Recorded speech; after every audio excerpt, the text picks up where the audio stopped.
मित्रों, यह चीज हम भी घर लाते हैं।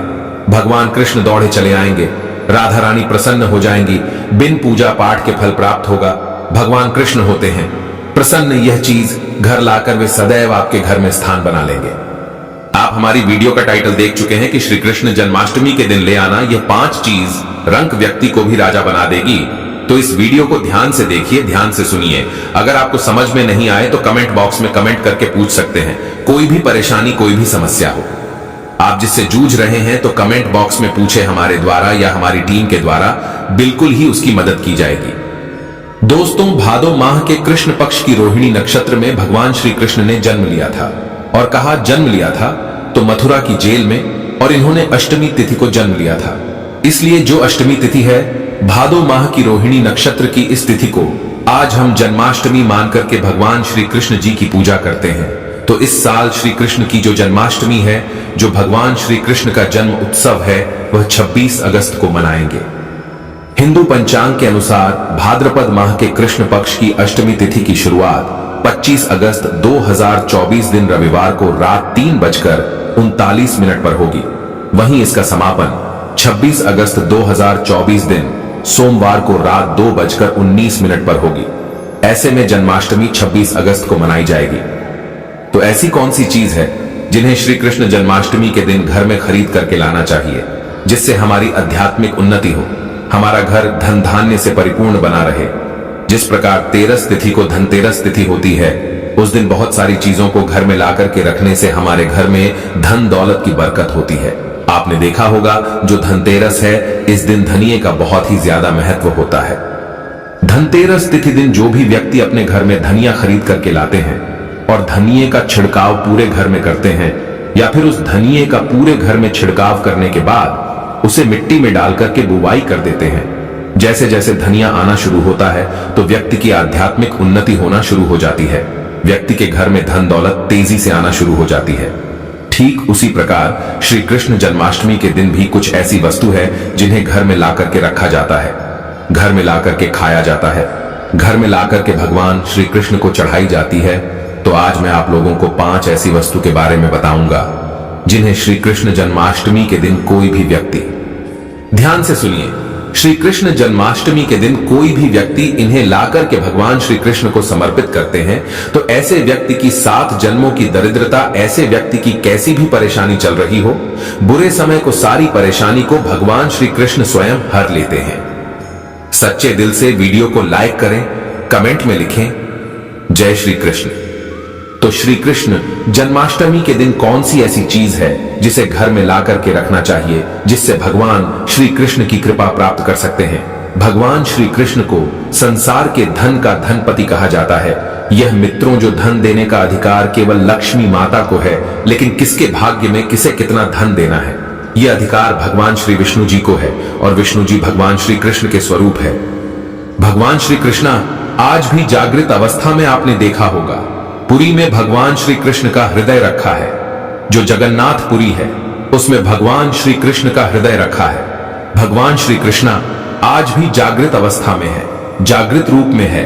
और आपने देखा होगा वृंदावन में जो नंदनवन है, वहां पर भगवान श्री कृष्ण आज भी रास रचाते हैं। तो इस वीडियो को ध्यान से देखिए। श्री कृष्ण जन्माष्टमी के दिन यह चीज आप अपने घर में अवश्य लाइए। बिल्कुल आपका घर भी धन धान्य से परिपूर्ण बनेगा। आपके जीवन में चल रही परेशानी को इस चीज को लाने से समाप्त हो जाएगी। इस चीज का अपना अलग ही महत्व है। इस चीज को लाने से पहले सर्वप्रथम आपको अपने घर को साफ पानी से धो लेना है। फिर आपको अपने घर को एक बार गंगा जल से पूरी तरीके से छींटे मार देने हैं। अपने घर को पवित्र रखना है। फिर इस वस्तु को आपको लाकर के भगवान श्री कृष्ण को समर्पित करनी है। तो आपको लाना क्या है? पहली वस्तु है मित्रों, वह है शहद जी। हाँ, यह जो शहद है यह भगवान श्री कृष्ण को अत्यंत प्रिय है। ध्यान से सुनिए, भगवान श्री कृष्ण को अत्यंत प्रिय है। शहद जो है देवी देवताओं को भोग के रूप में लगाते हैं। यह आपने देखा होगा। यह जो शहद है यह वास्तु दोष को भी दूर करता है। भगवान श्री कृष्ण को वास्तु का जनक माना जाता है। जहां पर भगवान श्री कृष्ण की बाल अवस्था रूप की मूर्ति रखी जाए, जिसे हम बाल श्री कृष्ण बोल सकते हैं, या फिर इस प्रकार के छोटे कृष्ण बोल सकते हैं, या फिर बाल गोपाल बोल सकते हैं।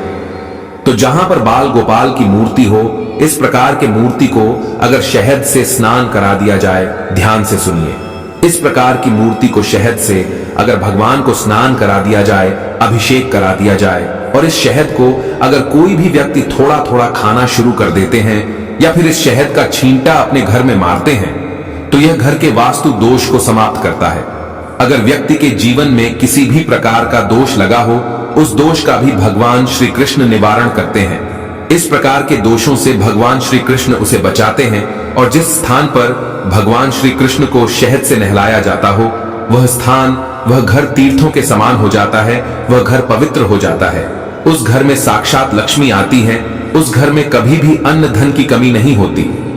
यह पहला प्रयोग है श्री कृष्ण जन्माष्टमी का। आप जरूर करना, आपके जीवन में चल रही परेशानी, आपके जीवन में तरह तरह के सारे कष्ट दूर हो जाएंगे। दूसरी वस्तु के बारे में बता रहा हूं। तो भगवान श्री कृष्ण को जो दूसरी वस्तु जो है, आप वीणा चढ़ा सकते हैं। जो वीणा है, यह भगवान श्री कृष्ण को अत्यंत प्रिय है। वह मां सरस्वती की भी कहा जाए तो प्रिय है। यह एक प्रकार का वाद्य यंत्र है। तो जो व्यक्ति भगवान श्री कृष्ण को वीणा चढ़ाता है, ऐसे व्यक्ति की बुद्धि तीव्र हो जाती है। ऐसे जो व्यक्ति हैं, ये आगे चलकर के गुणकारी बनते हैं। ऐसे व्यक्ति एक प्रकार के गीत संगीत के माध्यम से आगे बढ़ते हैं। ऐसे व्यक्ति राजनेता बनते हैं। तो जो व्यक्ति भगवान श्री कृष्ण को कृष्ण जन्माष्टमी पर के दिन वीणा भेंट करते हैं, ऐसे व्यक्ति की आध्यात्मिक उन्नति होती है। ऐसे व्यक्ति राजनेता बनते हैं। फिर ऐसे व्यक्ति आगे चल करके जो कहा जाए संगीत के माध्यम से आगे बढ़ते हैं। तीसरी वस्तु है वह मोर पंख। ध्यान से सुनिए।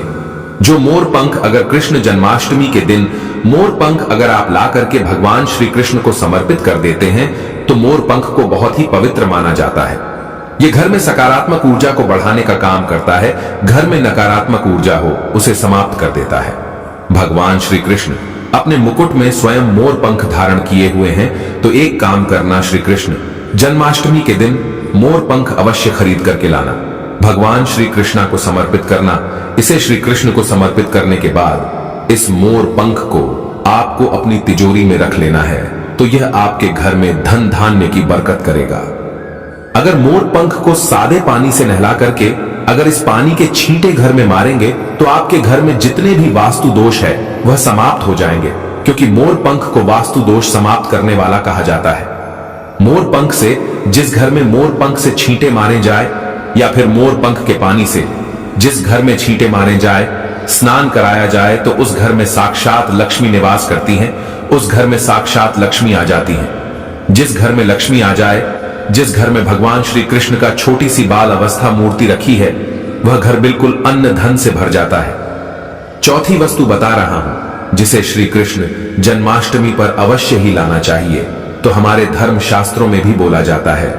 जो चौथी वस्तु बताऊंगा उसके बारे में, हमारे धर्म शास्त्रों में भी बोला जाता है कि कोई भी व्यक्ति अगर कदम्ब के फूल भगवान श्री कृष्ण को लाकर के श्री कृष्ण जन्माष्टमी के दिन समर्पित करते हैं, तो ऐसे व्यक्ति की जन्म जन्मांतर कंगाली, ऐसे व्यक्ति के जीवन में चल रही परेशानी समाप्त हो जाती है।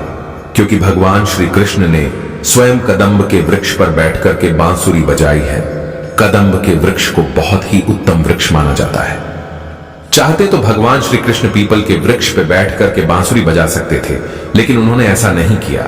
क्योंकि कदम्ब वृक्ष को भगवान श्री कृष्ण आशीर्वाद प्राप्त है। यह जो कदम्ब वृक्ष है, ये लोगों के दुख तकलीफ का भी निवारण कर सकते हैं, और ऐसा माना जाता है। कदम्ब वृक्ष अगर कोई भी व्यक्ति मनोकामना बोलते हुए किसी भी बुधवार के दिन अगर जो हरा कलर का धागा होता है ये बांधा जाए, तो सभी प्रकार के मनोरथ की पूर्ति होती है। सभी प्रकार की जो परेशानी है सामने बोलते हुए बांधे तो उसका निवारण होता है। तो कृष्ण जन्माष्टमी के दिन आप भी जो है अवश्य कदम्ब का फूल लाए और भगवान श्री कृष्ण को समर्पित कर दीजिए। अंतिम वस्तु के बारे में बता रहा हूं। यह अंतिम वस्तु स्वयं भगवान श्री कृष्ण का ही स्वरूप है। तो आपके घर में बाल गोपाल नहीं है, तो आप जो है कृष्ण जन्माष्टमी के दिन भगवान श्री कृष्ण के बाल स्वरूप बाल गोपाल अपने घर में ला करके स्थापित करें। जहां पर भगवान श्री कृष्ण के बाल स्वरूप रहते हैं, वहां पर समस्त देवी देवता इनके दर्शन करने आते हैं। आप भगवान श्री कृष्ण के जो बड़े स्वरूप बैठाते हैं, उनके दर्शन करने के लिए नहीं आते। लेकिन अगर आप भगवान श्री कृष्ण के जो छोटे से बाल स्वरूप में रख करके इसकी पूजा करते हैं या बैठा देते हैं, तो समस्त देवी देवता इनके दर्शन करने के लिए आपके घर में आना शुरू करते हैं। आपको दिखाई नहीं देंगे, सूक्ष्म रूप में आते हैं, क्योंकि जो भगवान श्री कृष्ण की छोटी जो मूर्ति कहे जाने वाले जो बाल स्वरूप है, यह लाकर के घर में स्थापित करते हैं, तो आपकी आध्यात्मिक उन्नति होगी। आपके जीवन में चल रही सारी परेशानियों का निवारण हो जाएगा। एक काम करना, भगवान श्री कृष्ण के जो छोटे स्वरूप है, इसे बाजार से खरीदेंगे, जो बाल गोपाल लाएंगे, इसे डेली जो है गंगा जल में थोड़ा सा स्नान करा देना है, फिर सादे पानी से स्नान करा देना, और इसके बाद इस प्रकार से ये जो पानी है इसके छींटे पूरे घर में मारना है, तो आपके घर में नकारात्मक शक्तियां समाप्त हो जाएगी।